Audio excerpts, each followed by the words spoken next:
kelompok 2 yaitu Andi Wulandari sebagai penulis, Syarif Melinda sebagai panelis dengan judul materi Peran Teknologi dalam Dunia Pendidikan, Nabila Faris Azhara sebagai panelis dengan judul materi Peran Teknologi dalam Meningkatkan Minat Baca Mahasiswa di Daerah Digital, Budi Faiza sebagai panelis dengan judul materi Platform Pemasaran Virtual bagi Penyandang Disabilitas.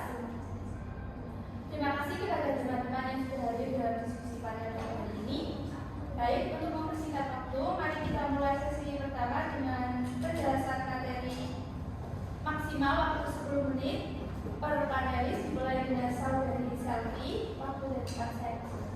Baik, terima kasih atas waktu yang sudah diberikan. Di sini saya akan membahas mengenai peran teknologi dalam dunia pendidikan.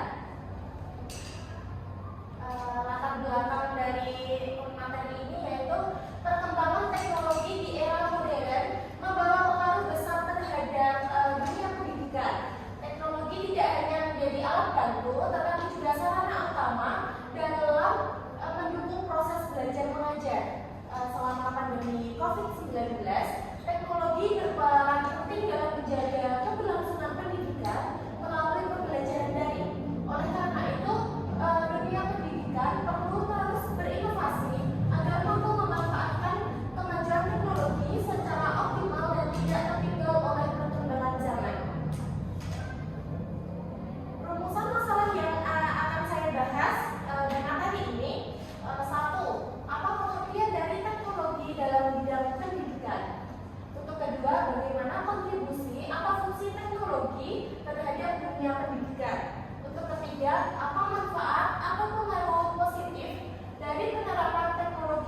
ketiga, kesenjangan akses internet di beberapa daerah.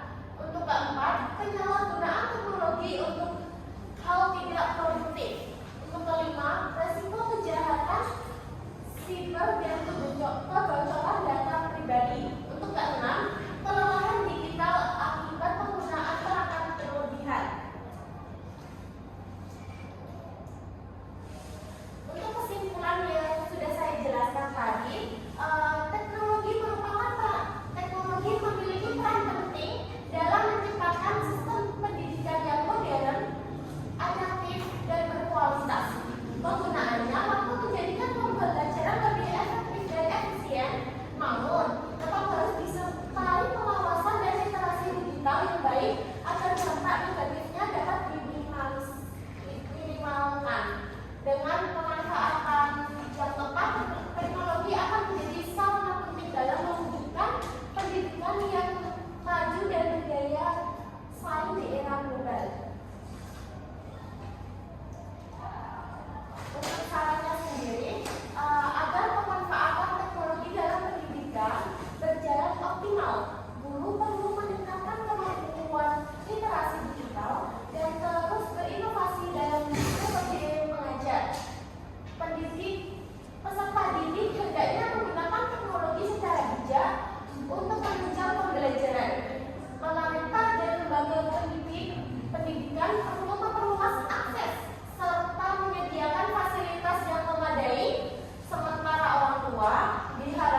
library atau perpustakaan digital untuk mencari bahan bacaan. Kemudian fitur pencarian yang cepat dan meningkatkan efisiensi membaca. Dari sini disediakan beberapa kata kunci untuk mencari judul materi atau bacaan yang bisa diakses oleh mahasiswa.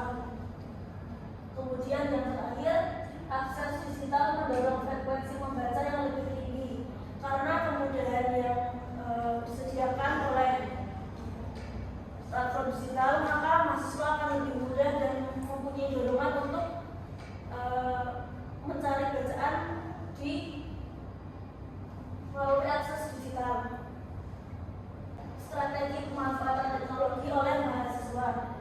Pemanfaatan fitur interaktif seperti highlight dan anotasi digital, kemudian penggunaan multimedia seperti audiobook, video edukatif sebagai pelengkap bacaan. Jadi melalui platform ini kadang juga disediakan beberapa imajinasi visual untuk memudahkan mahasiswa mengetahui isi dari bacaan tersebut, karena tidak semua mahasiswa itu bisa secara gamblang atau mudah paham bacaan hanya melalui bacaan, tapi juga harus melalui visual. Kemudian forum diskusi online menghubungkan budaya literasi.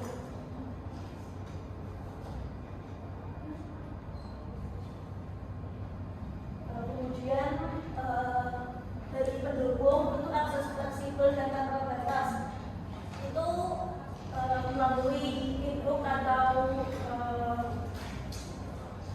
e-library kita bisa mengakses banyak judul dalam satu gadget tanpa harus keluar dari gadget tersebut, dan juga ada fitur library yang bisa mengumpulkan banyak judul bacaan jadi satu. Kemudian efisiensi biaya atau tersedia e-book secara gratis. Dengan ini kita tidak perlu banyak mengeluarkan biaya untuk bisa mengakses bacaan tersebut. Jadi itu bisa menjadi dorongan untuk mahasiswa bisa melakukan pencarian judul buku melalui media digital. Kemudian yang bagian penggambar itu gangguan dari aplikasi lain atau distraksi, karena kita mengakses e-book dan juga e-library ini menggunakan gadget, kadang mata kita secara tidak langsung kayak terdistraksi untuk membuka aplikasi lain, karena kita kadang sudah bosan atau hal lain, tapi yaitu dari kekurangannya. Koneksi internet yang terbatas itu mungkin dari ada beberapa mahasiswa yang berada di tempat yang jauh dari jangkauan internet, dan itu juga jadi salah satu penghambatnya. Kemudian kelelahan mata atau digital age time. Jadi karena terlalu lama mengakses melalui ponsel atau gadget itu bisa mengakibatkan kelelahan mata yang mudah membuat mata kita sayu atau lelah. Kesimpulan dari presentasi ini yaitu literasi digital berperan besar dalam meningkatkan minat baca mahasiswa. Teknologi digital menjadi sarana efektif jika dimanfaatkan dengan bijak, dan yang terakhir diperlukan kesadaran penggunaan gawai agar tidak mudah terdistraksi. Sekian, terima kasih untuk saya. Wassalamualaikum warahmatullahi wabarakatuh. Terima kasih saudara 15. Selanjutnya dari saudara ini perlu saya ingatkan bahwa waktunya ada 10 menit untuk menyampaikan.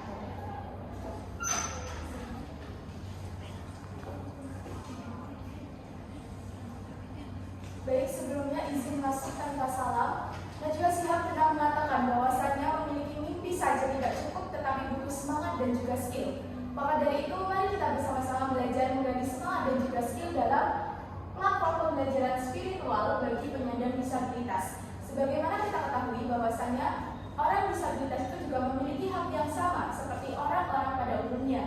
Maka dari itu, tidak hanya pembelajaran secara akademik tetapi juga spiritual. Dari paparan yang akan saya paparkan yaitu platform pembelajaran spiritual, yaitu Aptaku.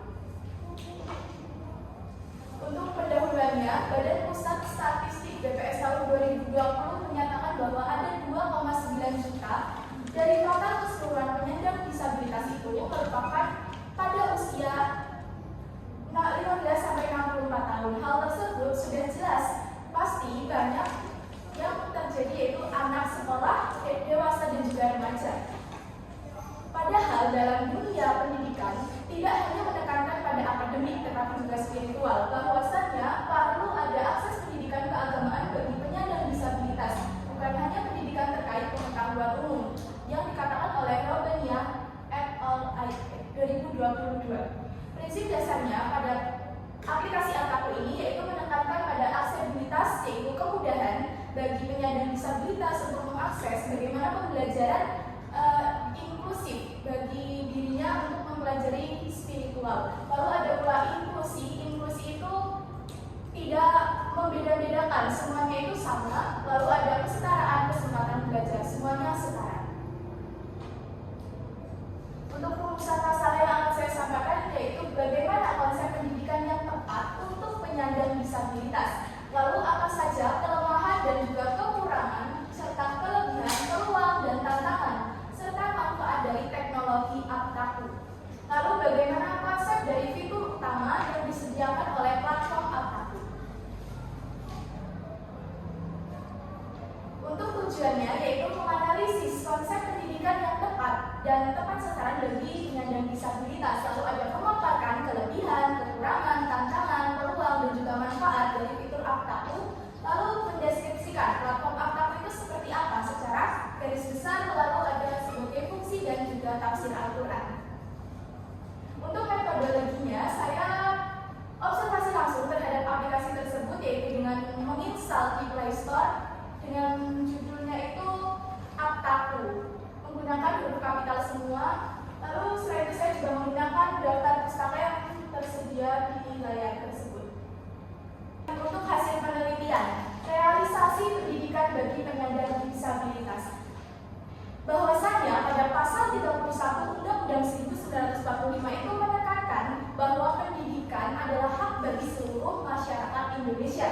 Pendidikan bagi penyandang disabilitas itu perlu dikawal pada Indonesia sekarang ini, khususnya pada spiritual. Mereka akan cenderung mengalami kesulitan dalam mempelajari spiritual mereka, lebih menekankan spiritual mereka karena khususnya bagi penyandang disabilitas.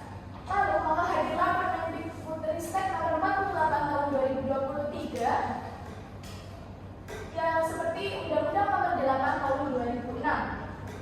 Fitur Aptaku ini memiliki kekurangan, kelebihan, peluang dan juga tantangan. Kekurangannya yaitu ketersediaan internet. Jelas, ketika internet terkendala terhadap sinyal, maka fitur Aptaku ini tidak bisa diakses karena ini adalah platform online. Lalu untuk ketergantungan pengguna, benar sekali, karena fitur Aptaku ini fitur online, maka seseorang akan cenderung mengakses. Jika mengakses, maka akan muncul iklan ataupun gangguan-gangguan lainnya seperti ingin merasa bosan dan ingin mengganti terhadap platform lainnya. Hal tersebut sangat mengganggu. Untuk kelebihannya yaitu keamanan dan privasi itu sudah terjamin karena enkripsi dalam fitur ini sudah terjamin, jadi tidak akan mudah diakses oleh orang lain. Lalu aksesibilitas dan kenyamanan. Aksesibilitas ini memberikan kemudahan serta memberikan kenyamanan untuk yang menginstal. Lalu motivasi dari komunitas yang mendukung. Fitur Aptaku ini hadir sebagai wadah bagi komunitas para penyandang disabilitas yang ingin memperdalam spiritual, khususnya dalam memperdalam agama, sehingga di dalamnya itu terdapat circle yang positif. Lalu ada peluangnya itu kesadaran publik yang meningkat. Ketika publik memberikan kampanye sosial,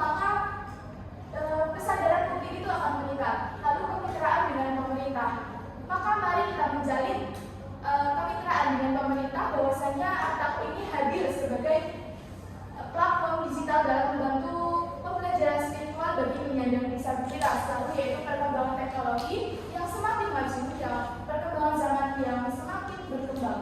Bersaingan dengan aplikasi yang serupa, banyak platform digital tentang spiritual yang hadir saat ini dalam Google Play Store. Hal tersebut menimbulkan persaingan karena apa? Karena fitur Artaku ini lebih cenderung ke tafsir Al-Quran, sehingga ada platform tentang Al-Quran online dan lain sebagainya. Lalu kurangnya dukungan dari pihak yang berhubungan. Platform Artaku ini belum terlalu dikenal oleh masyarakat luas. Lalu ada tantangan persaingan dengan aplikasi yang serupa dan kurangnya dukungan dari pihak yang berhubungan, seperti yang saya tadi katakan.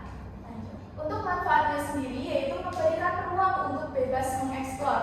Bagi penyandang disabilitas, khususnya tunawicara ataupun tunanetra, itu memiliki keterbatasan dalam mengeksplor bakat khususnya dalam spiritual. Nah, Artaku ini hadir untuk memberikan ruang mengeksplor. Di dalamnya itu terdapat video ataupun tulisan. Jadi untuk tunarungu bisa melihat tulisan, lalu untuk tunanetra bisa mendengarkan ataupun menyimak, belajar dengan menggunakan audio. Lalu untuk membantu penyandang disabilitas belajar secara mandiri.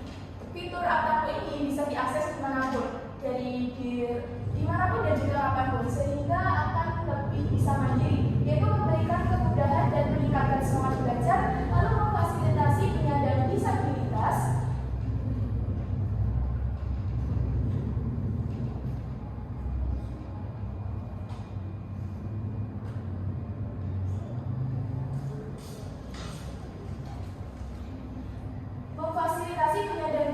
yang ingin mendalami spiritual, lalu menciptakan lingkungan pembelajaran yang menyenangkan.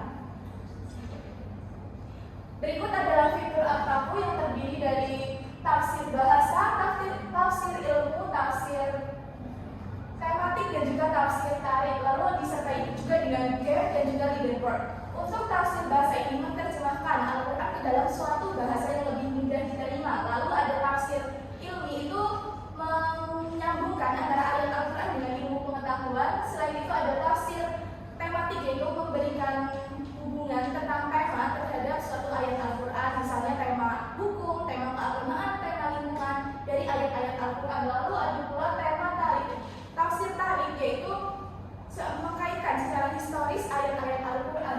Untuk fitur game sendiri itu ada puzzle dan juga teka-teki silang, yang dimana mengasah kemampuan seseorang setelah mempelajari lalu akan dites melalui permainan tersebut. Lalu yang terakhir ada leaderboard, itu merupakan kita bisa melihat hasil-hasil bagaimana kita mempelajari Al-Quran tersebut. Ada yang peringkat 1, peringkat 2, peringkat 3, dan seterusnya. Lalu untuk kesimpulannya, pendidikan adalah hak bagi semuanya saja tanpa memandang bulu. Karena bagi mereka kehadiran platform digital Artaku ini sangat memberikan dampak yang signifikan, khususnya bagi memperdalam ilmu agama. Dengan alternatif pembelajaran melalui media digital di tengah perkembangan teknologi yang kontemporer, Artaku memiliki fitur tafsir bahasa, tafsir tematik, tafsir ilmi, dan juga tafsir tarik, beserta fitur game dan juga leaderboard dengan fitur interaktif seperti animasi, audio, visual, dan juga permainan. Untuk meningkatkan pemahaman yang membantu mereka dalam belajar spiritual secara mandiri, digunakan oleh lembaga pendidikan khususnya yaitu tentang disabilitas secara luas. Mari kita wujudkan pendidikan spiritual yang inklusif bagi penyandang disabilitas. Lalu untuk saran yaitu meningkatkan kesadaran khususnya itu pada masyarakat luas, bagaimana mereka harus mendukung terhadap pembelajaran yang inklusif bagi penyandang disabilitas, khususnya bagi spiritual mereka, yaitu mengoptimalkan peran Artaku, lalu pengembangan fitur agar lebih menarik dan juga lebih lengkap. Lalu kolaborasi ini dikaitkan dengan buat target terhadap siapa? Bisa ditebak teman-teman, itu kira-kira strip itu apa? Nah, itu strip itu adalah masyarakat. Kolaborasikan dengan masyarakat, lalu kolaborasikan dengan sekolah dan juga pondok pesantren. Hal tersebut sangat membantu dalam penyebaran fitur Artaku sebagai platform digital dalam pembelajaran spiritual penyandang disabilitas. Baik,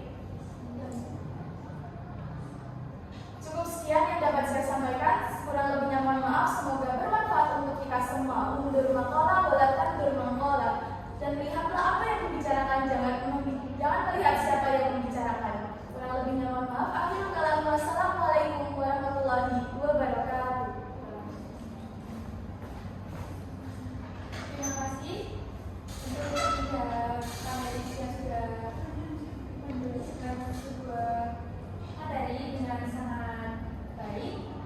Jadi mari kita lanjutkan dengan sesi tanya jawab. Jadi untuk yang pertama saya akan bertanya kepada saudari Selvi. Pertanyaannya adalah dalam slide keempat, mengapa teknologi itu dikatakan mampu mengharus batas ruang dan waktu dalam belajar?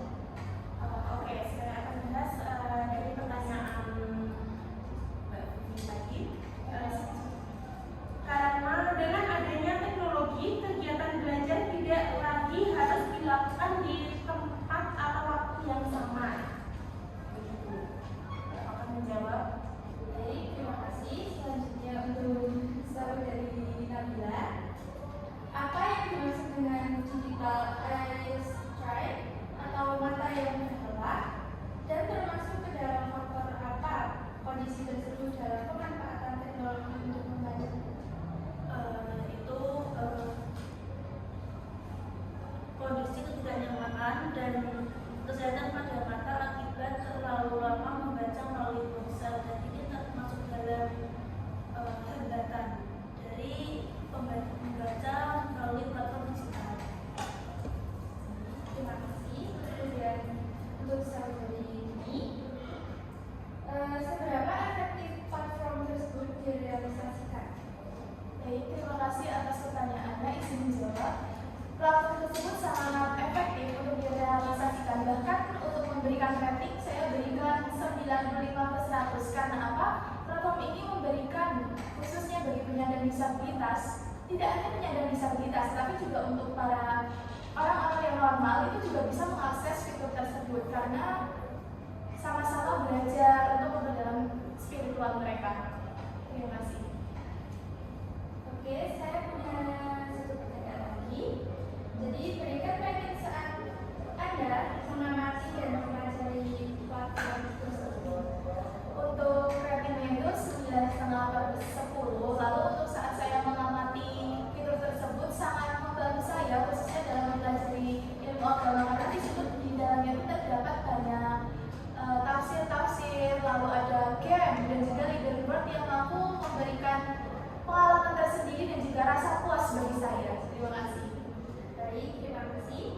Lalu kita akan ke kesimpulan dari diskusi panel PMOI ini yang akan disampaikan oleh Ketua.